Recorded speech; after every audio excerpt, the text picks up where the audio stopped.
Well, hello everyone.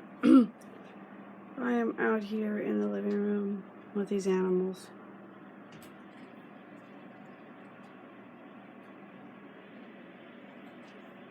They're driving me insane. So I'm just stuck out here in this freaking living room because Carolyn's sleeping. So, there we go. Anyway.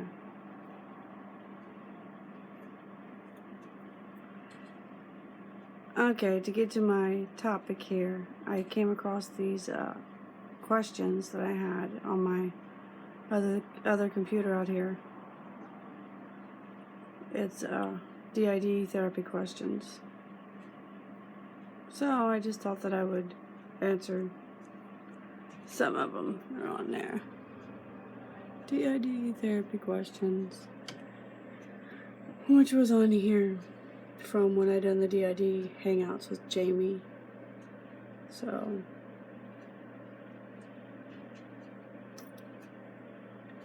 it says, what should someone look for in a therapist to help them with DID? Wow.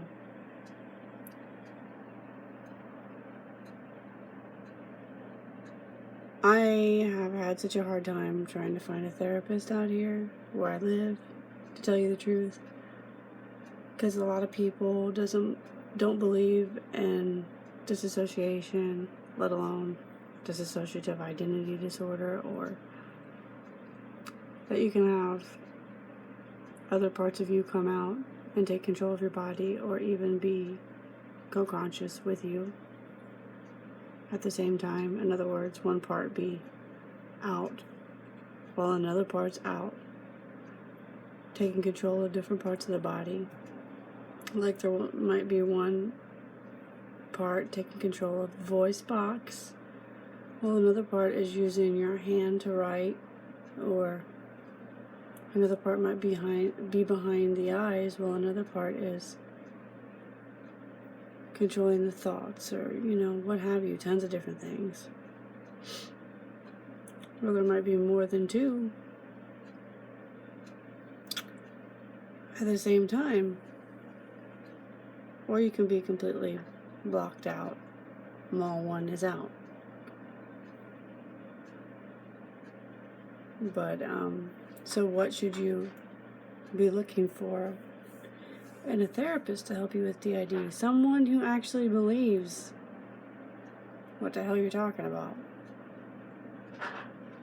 or even knows what you're talking about, and definitely someone who does not think that it's schizophrenia. They know the difference between an inside voice and an outside voice, and they don't just think that, or spin it off as, well, you're self-aware, you know who you are, or you know a lot about yourself or what you're talking about. Well, of course, you know yourselves because you're talking to yourselves, and they're talking to you, and you're communicating inside, so you know different things. So if you're going to a therapist and you're asking them for communication, that you want communication help among yourselves, and they send you for something totally different, then that's not the right therapist for you. So, and in your area there might not be therapy available for DID because of the stigmatism attached to it and all that. Or they'll want to say NOS because they don't know what the hell it is. They don't want to label it, which really, NOS is just another label if you want to get technical. Everything becomes a label, and you're put into a box and categorized. But that's another subject.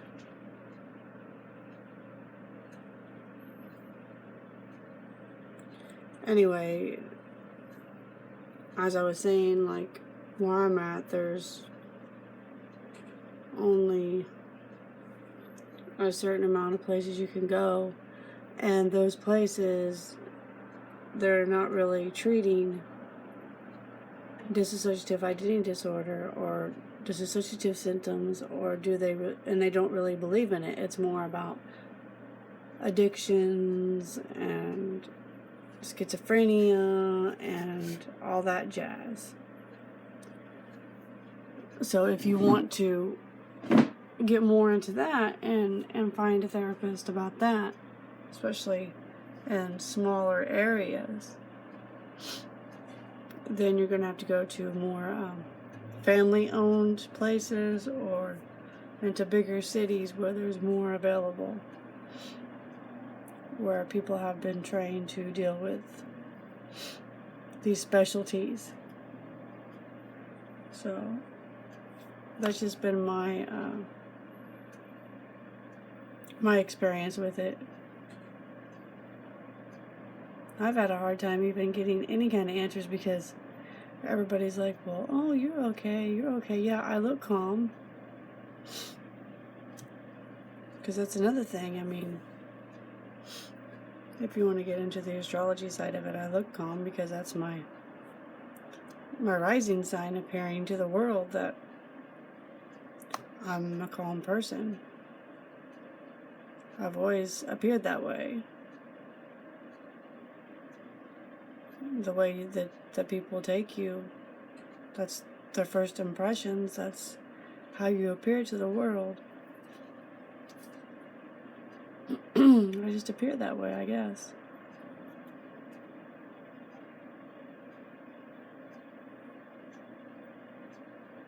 But that's another video about astrology. So, okay, the other question is, how often should you go to therapy for it to be beneficial? Every week, 2 times a week, once a month? I think it's just up to the individual and how severe their symptoms are. I can't tell somebody how often they should go to therapy. That's up to what they think or what the therapist thinks once they find the right one.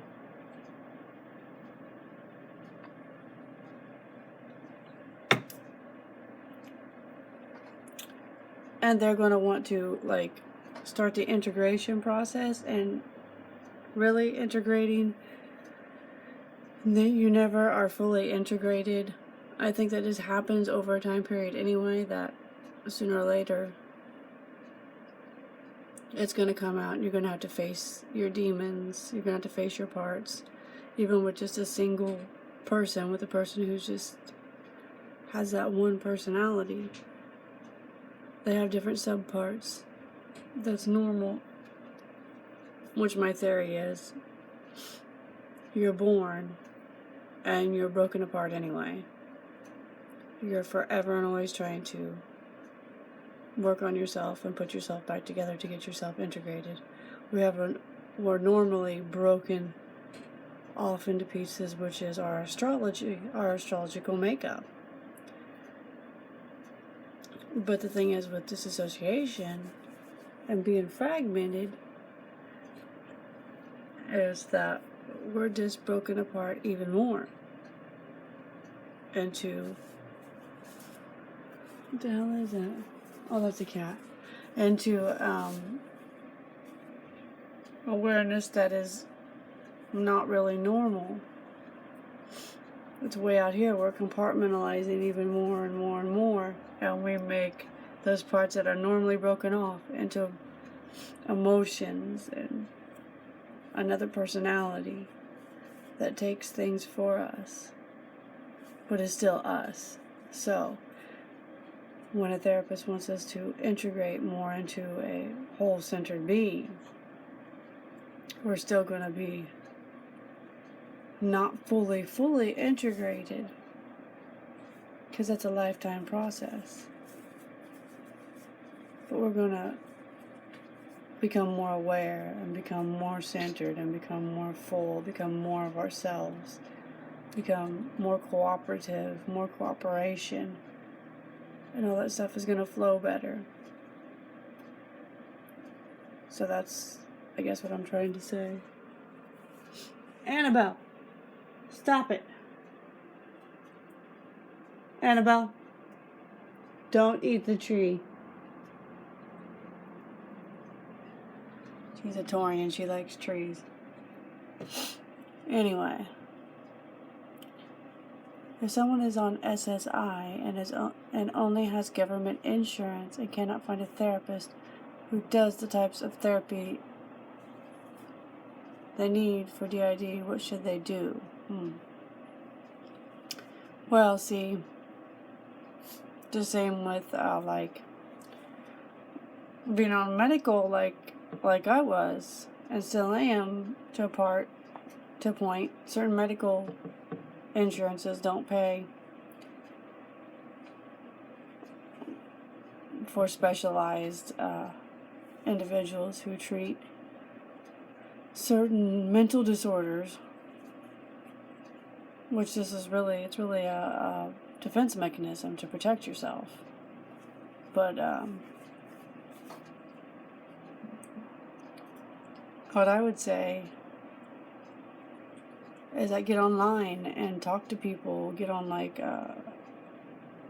hangouts and set something up like, I did with Jamie, and try to get out there and network and talk with people. That way you can get more information and you start to feel like you're not alone, and there's people like you out there, and you can find people that help you help yourself, vice versa, and find solutions to these things.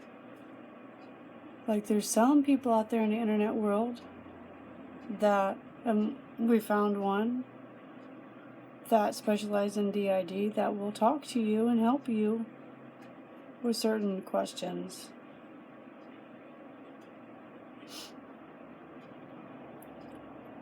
I mean, ultimately, you're going to have to be the one that does this journey with yourself and for yourself, and find that healing person inside of you to help you. But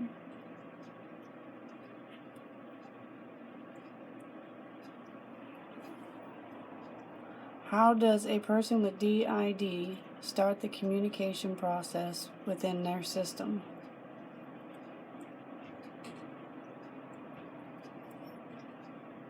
Okay, well, this has been a difficult thing for me, because the only way that you can start this communication process is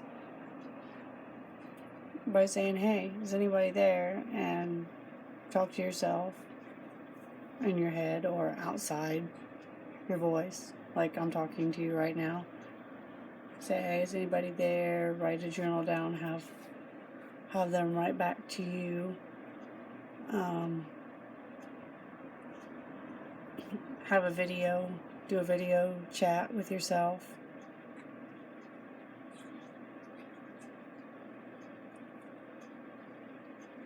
With me, I kind of done therapy with myself and done it with the video here, and different parts would talk back to me. So,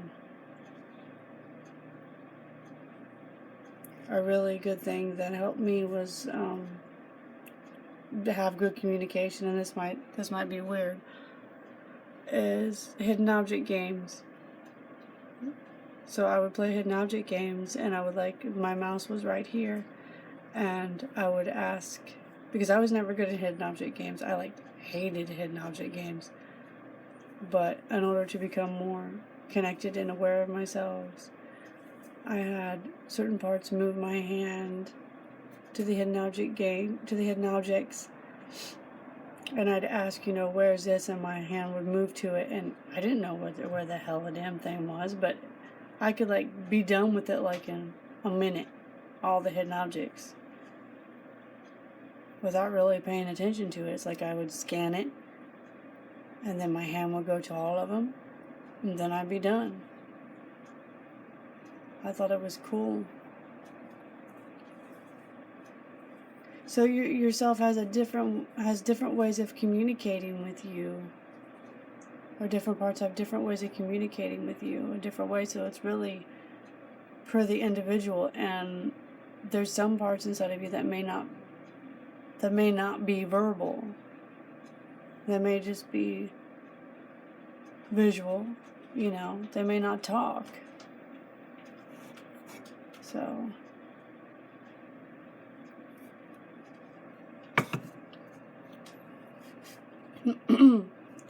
but yeah, you can have different forms of communication. I've tried every way of communication. So, can you have co-occurring disorders with DID? Well, yeah, you can have co-occurring disorders with everything in your life. There's no one way of looking at something. If anybody tells you that this has to be this way before you can have that, that's freaking wrong. Because who's to say that you have to have this before you have that? Every individual is different. Nobody can speak for everybody. Everybody's different. They have a different system. They have a different body. They have different chemistry. Anything can happen. This world is full of possibilities. And for somebody to limit you as to what can happen and what this is and what that is totally ridiculous. So, you got to trust in yourself, believe in yourself, and listen to your own intuition as to what is wrong with your own self and how you can heal your own self. And if you don't think that you're seeing the right therapist or you're seeing the right doctor or anything's right for you, then you do what you think is right. Ultimately, you're the one that has to live with your decisions at the end of the day. So,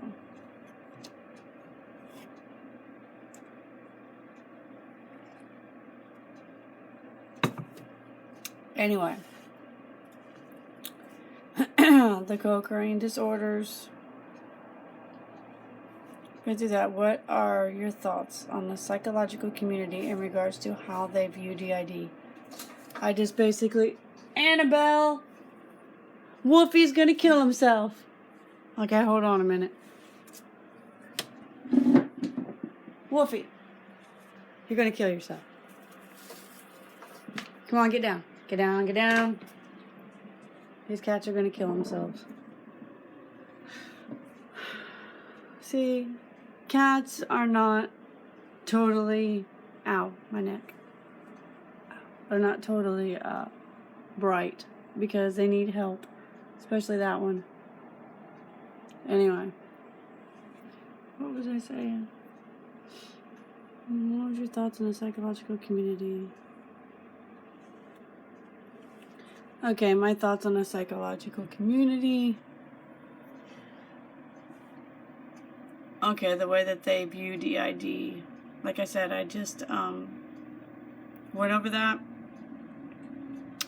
I think that the way DID is viewed is that sometimes people think that it's fake, or that people are doing it for an excuse of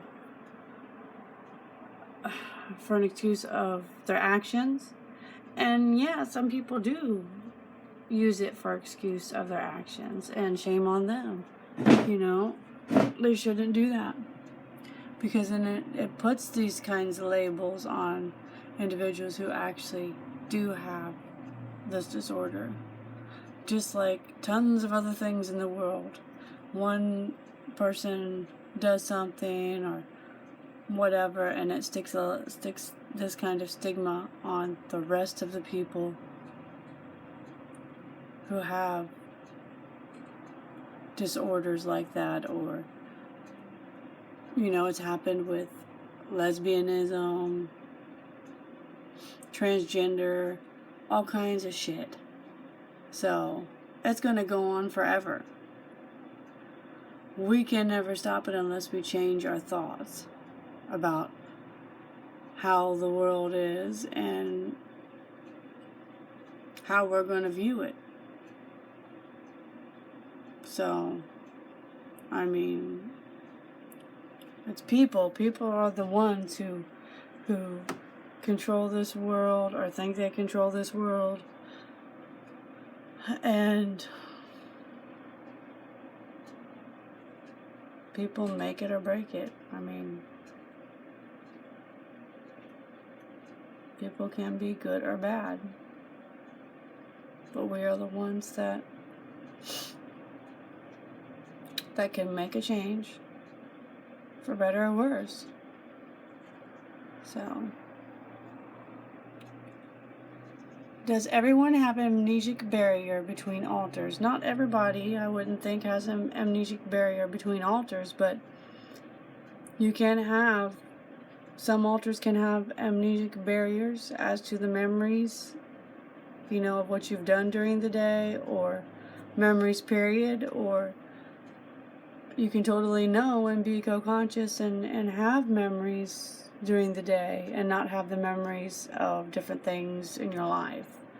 It varies between individual, or between alters and alters, or between alter and core. It's different for different people. I can't speak for everybody, so, nor would I want to, because that's not me. What is the difference between co-conscious and co-presence? Okay, co-presence is when you are out at the same time. Like you're both in control of your body movements and what you're saying, and you're both in control. Co-conscious is where you're both there, you're both aware, but one has control of the body, while one is just watching. That's how I see it. That's confusing. If someone doesn't like their alters or wants them to leave, what should they do? If you don't like your alters, that means you don't like a part of yourself. I have a problem with that, because why would you want your alters to leave? I mean, you may not like yourself, you may be depressed, you may not like that part of you at that time, and you may not want to be here. But ultimately, if you want your alters to leave, that means that you just don't want to deal with that aspect of yourself. You don't want to deal with you, and that part doesn't want to deal with you. You just all around don't want to deal with it. What should you do? You should communicate more with that part. And if you're the host or you're the core, thank that part of yourself for being there, protecting you, and try to work from there. Because a little bit of gratefulness can go a long way. And it takes work in every relationship. But the most important relationship is the one you have with yourself. Because if you don't like yourself and you don't work on yourself or yourselves, then how are you going to have a good relationship with anybody else?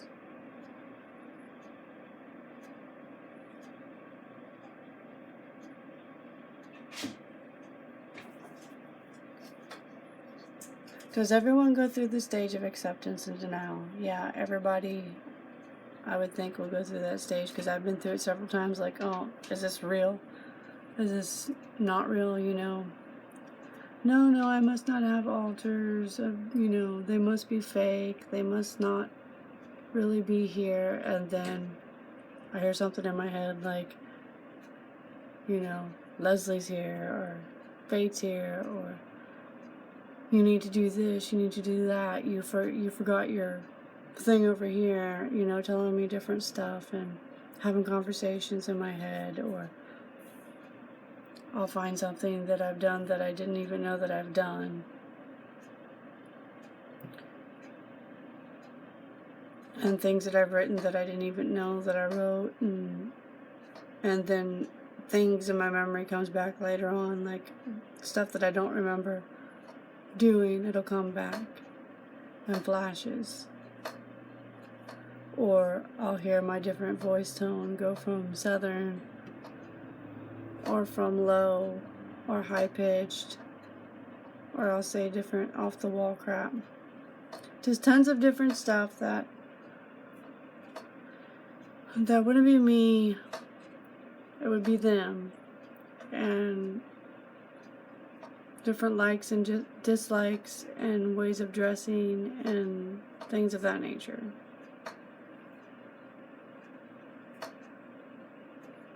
So yeah, and then I go through that acceptance, and it cycles for a long time. But can your alters be depressed or have anxiety and you feel this but don't know what is going on? Absolutely. You can feel happy and giddy, or you can feel really depressed or have anxiety. Your moods go up and down, up and down, up and down, and you wouldn't even know. What the hell's that cat doing? Eating a tree. You wouldn't even know if it wasn't you, the host, or the core who's out. You might not even know where the heck it's coming from. I've been through lots of different emotions, spacing out, crying, doing all those different things. And I feel like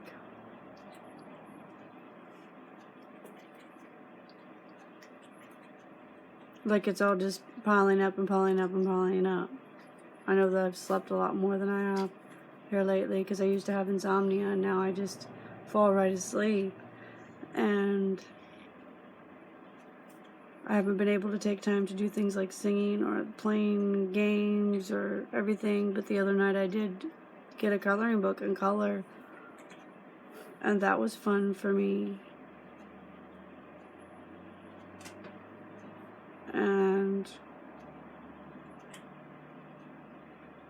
I think I'm going to sing this weekend, because a part of me really, really wants to sing. And then the exercising that I have to get back into.